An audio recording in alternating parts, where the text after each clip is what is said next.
Hello everyone, study with us में आपका एक बार फिर से स्वागत है। और आज हम डिस्कस करने वाले हैं सुपर इंपॉर्टेंट क्वेश्चंस जो कि काफ़ी इंपॉर्टेंट है आपके नेट के एग्ज़ाम्स के लिए। पेपर 1 से रिलेटेड जो है ये एमसीक्यूज़ हैं। लगभग हर एक टॉपिक से जो है क्वेश्चंस इसमें करवाए जाते हैं। कई ऐसे क्वेश्चंस होते हैं जो प्रीवियस ईयर के हैं जो ऑलरेडी एग्ज़ाम में पूछे गए हैं। ठीक है, तो अगर ऐसी वीडियोज़ आपको पसंद आती हो तो लाइक ज़रूर करें और चैनल को सब्सक्राइब नहीं किया तो ज़रूर कर लें। और अगर आप तैयारी कर रहे हैं नेट पेपर 1 के लिए तो आप हमारी पहले की भी वीडियोस देख सकते हैं जहां पर इन सभी टॉपिक्स को एक्सप्लेन किया गया है।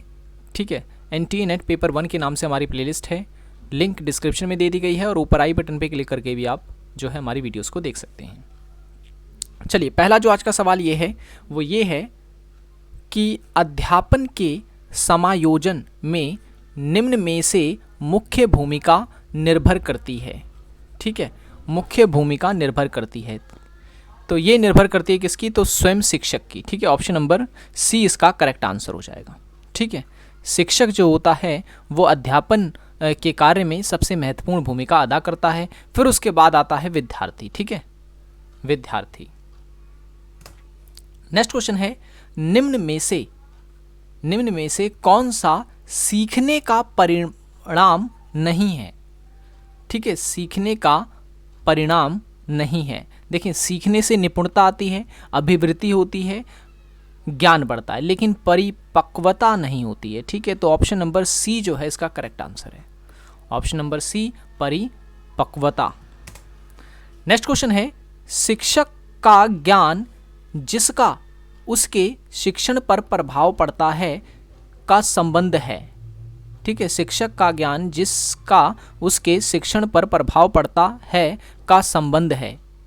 ठीक है, तो किससे संबंधित है? भावनात्मक क्षेत्र, संज्ञानात्मक क्षेत्र, कार्यात्मक क्षेत्र या फिर मनोगत्यात्मक क्षेत्र। तो सही जो आंसर है ऑप्शन नंबर बी है इसका, संज्ञानात्मक क्षेत्र से ये संबंधित है। ठीक है, ऑप्शन नंबर बी जो है इसका करेक्ट आंसर है। नेक्स्ट क्वेश्चन है, निम्नलिखित में से ज्ञान संबंधी योग्यता का उच्चतम स्तर क्या है?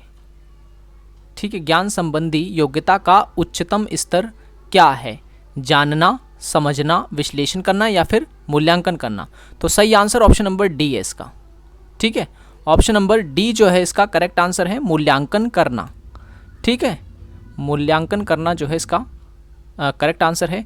ज्ञान संबंधी योग्यता का ये उच्चतम स्तर माना जाता है। ठीक है, एक छात्र होता है, उसने क्या सीखा है, क्या नहीं सीखा है, इस सब के बारे में जो है जानकारी हमें मूल्यांकन से मिलती है। तो मूल्यांकन का इसमें महत्वपूर्ण भूमिका हो जाती है।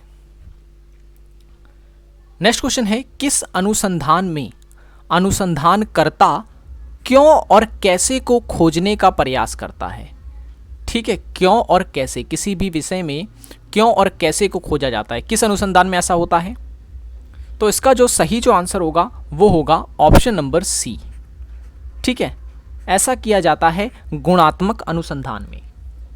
ठीक है, गुणात्मक अनुसंधान में ना सिर्फ क्यों और कैसे बल्कि क्या, कब, क्यों जैसे विचार जैसे शब्दों पर भी जो है इसमें बल दिया जाता है। ठीक है, तो ये पॉइंट्स आपको याद रखना है, गुणात्मक अनुसंधान।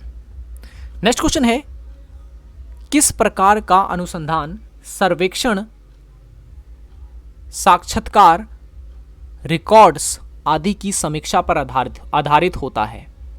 मैं क्वेश्चन एक बार फिर से पढ़ देता हूं कि किस प्रकार का अनुसंधान जो है सर्वेक्षण, साक्षात्कार, रिकॉर्ड्स आदि की समीक्षा पर आधारित होता है। तो इस क्वेश्चन का जो सही जो आंसर हो जाएगा वो हो जाएगा option number A. Option number A हो जाएगा। ठीक है, परिणामात्मक अनुसंधान जो होता है वो इन सब पर निर्भर करता है, ठीक, आधारित होता है। ठीक है, सर्वेक्षण, साक्षात्कार और रिकॉर्ड्स पर। देखिए, वीडियो अगर आपको हमारी पसंद आ रही हो तो लाइक ज़रूर करें। ठीक है, लगभग 2 से 3 हज़ार लोग देखते हैं और लाइक जो है फिर भी कम आती हैं, तो लाइक आप लोग ज़रूर क्या करें। ठीक है, ओके। नेक्स्ट क्वेश्चन है, संगोष्ठी के विषय में कौन सा कथन जो है वो सही है? ठीक है, सही कथन बताना इनमें से कौन सा है? तो पहला ये बोल रहा है कि यह 90 मिनट से 3 घंटे तक होती है संगोष्ठी, यानी कि सेमिनार की यहाँ पे बात हो रही है। ठीक है, तो पहला कथन तो सही है भाई, ये 90 मिनट से 3 घंटे तक की होती है। ठीक है, और इसमें सिद्धांत एक निर्माण होता है, मतलब इसमें सिद्धांत का निर्माण होता है, तो ये भी सही है। इसमें व्यवहारिक प्रयोग भी किए जाते हैं, तो ये गलत है, ठीक है। तो ये तो प्रयोगात्मक अनुसंधान का हिस्सा हो जाएगा, ठीक है ना। हालांकि व्यवहारिक प्रयोग जो है उसमें नहीं आते, वो किस में आते हैं, वो आते हैं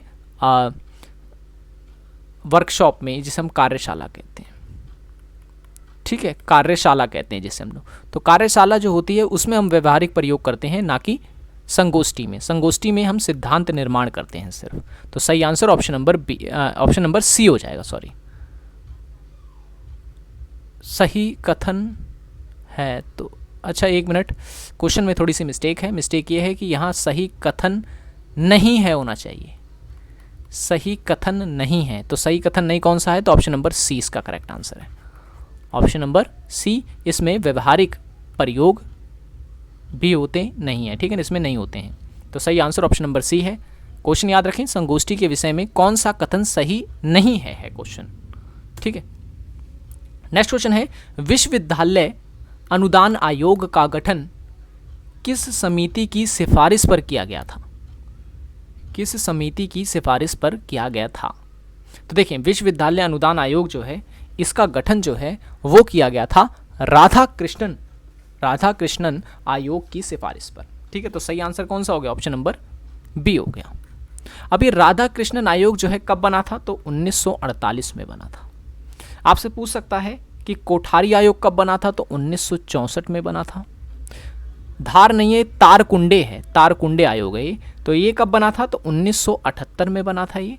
यशपाल आयोग कब बना था, या यशपाल समिति 1993 में बनी थी। डेट आपको याद रखनी है, डेट से सीधे सीधे क्वेश्चंस एग्जाम में पूछे गए हैं, ठीक है, तो ये पूछे जा सकते हैं।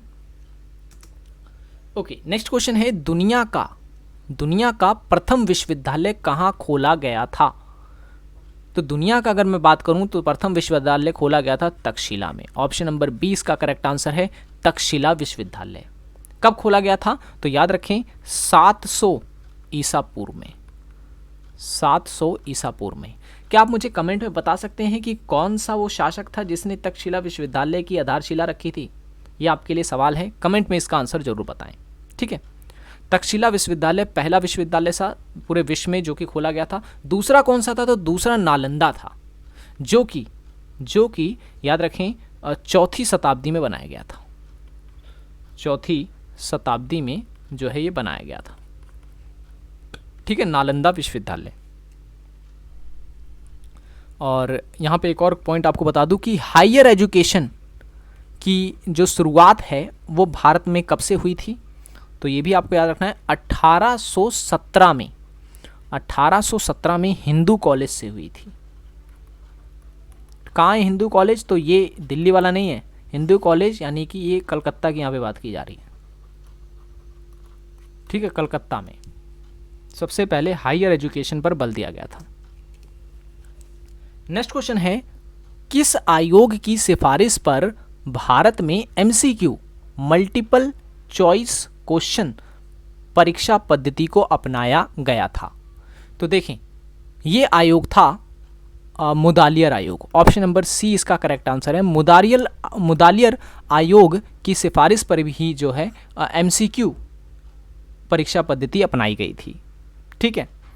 तो ये चीज़ आप याद रखना है। अब कब बना था मुदालियर आयोग, तो ये बना था 1952 में, ठीक है। और मुदालियर आयोग ही था जिसने जो है माध्यमिक स्तर की शिक्षा पर बल दिया था, माध्यमिक स्तर की शिक्षा पर बल दिया था, ठीक है। तो ये भी आपको याद रखना है मुदालियर आयोग के बारे में। ओके, आई होप ये वीडियो आपको पसंद आया होगा। वीडियो पसंद आया हो तो लाइक करें और चैनल को सब्सक्राइब नहीं किया तो ज़रूर कर लें, ताकि ऐसे वीडियोस की नोटिफिकेशन आपको मिलती रहे, ठीक है। सो मिलेंगे अब नेक्स्ट वीडियो में। Thanks for watching this video.